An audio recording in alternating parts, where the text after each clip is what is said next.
Okay, imagine for a second you're building this huge, complicated skyscraper. But there's a tiny, permanent typo in the original blueprint. The building still gets built, right? But that one little error at the start affects how everything connects and works, from the plumbing to the wiring.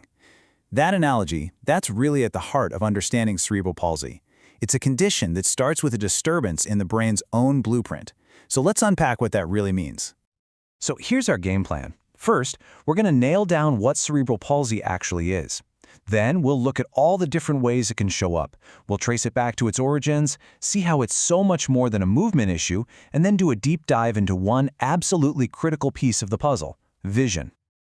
All right, let's jump right in. First things first, let's get a really clear definition on the table. What are we actually talking about when we say cerebral palsy? Okay, let's break this down, because every word here matters. The first key thing is that CP isn't just one thing. It's a whole group of disorders. And at its core, it's about movement and posture. But the cause? That's the blueprint typo we were talking about. Some kind of disturbance that happens way back when the brain is just starting to develop. Now, here's something that's super important to understand, and honestly, a little confusing at first. The initial damage to the brain, that insult, it's non-progressive. It's static. The blueprint typo doesn't get any bigger. But, and this is the key, as the building or the child grows and develops, the effects of that typo can change or become more obvious.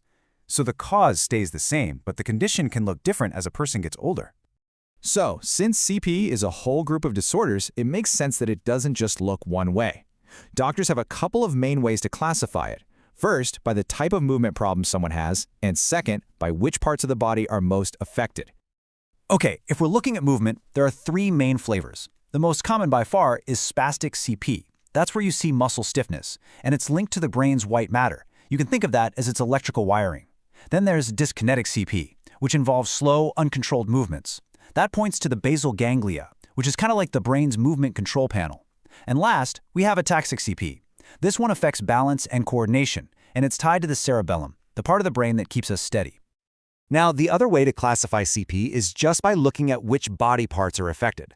So if it impacts one entire side of the body, one arm and one leg, that's called hemiplegia. In fact, spastic hemiplegia is actually the single most common type of CP out there. Then you've got diplegia. This one mainly affects both legs, while the arms are usually much less involved.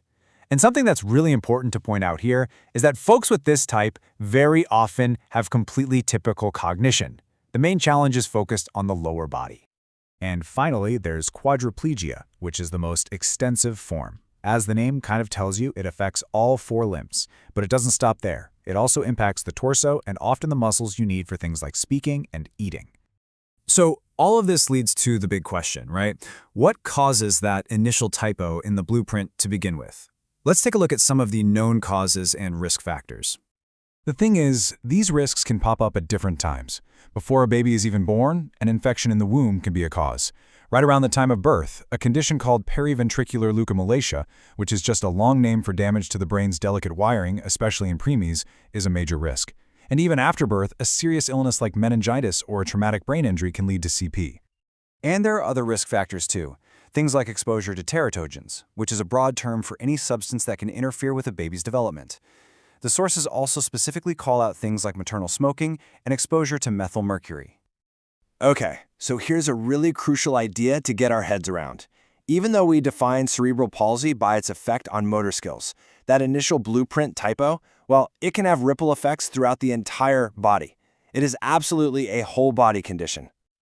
I mean, it makes sense, right? The brain is the body's command center, so the effects can be incredibly widespread. People with CP might also have challenges with things like feeding and nutrition, sleep, and even bone development. Seizure disorders like epilepsy are common, and so are behavioral challenges like ADD. It's just a powerful reminder that an issue in one part of the brain can have consequences for systems all over the body.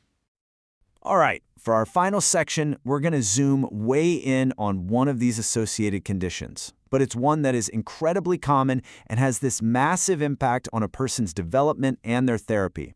We're going to talk about vision. So you might be wondering, okay, of all those things, why are we singling out vision? Well, think about it like this. Vision isn't passive.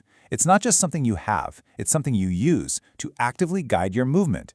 You see a cup, and your brain uses that visual info to tell your hand exactly where to go and how to shape itself.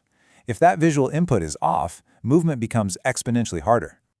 And the range of potential vision challenges here is huge. It can be something with basic sharpness, what we call acuity, or it could be refractive errors, the kinds of things that glasses fix, like being farsighted. But it can also get way more complex, like strabismus, where the eyes don't line up, or problems with focusing and tracking moving objects. Some people even have actual blind spots in their field of view. And if we take a closer look at those visual field defects, they can mean losing your side vision or having a blind spot right near the center of what you're trying to look at. But what's really fascinating about this is that it can happen even when the eyes themselves are perfectly healthy. It's not an eye problem, it's a brain problem. The brain just isn't processing the information the eyes are sending it correctly. And this chart, wow, this really says it all. Just look at the rates of eye misalignment, or strabismus, and the need for glasses in people with CP compared to everybody else. The difference is just staggering. This isn't some rare, occasional issue. It's a core challenge for a huge portion of this community. And this brings us to what might be the single most important takeaway. This quote right here from the source material just nails it. Visually guided motor therapy is required. Think about that. How can you learn to reach for a toy if you can't see it clearly, or track it as it moves, or judge how far away it is? You can't.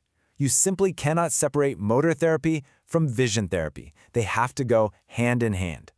So, we end up right back where we started, with that blueprint. Realizing that the initial blueprint has a permanent typo, well, it changes everything. The focus shifts. It's not about trying to fix the blueprint after the fact.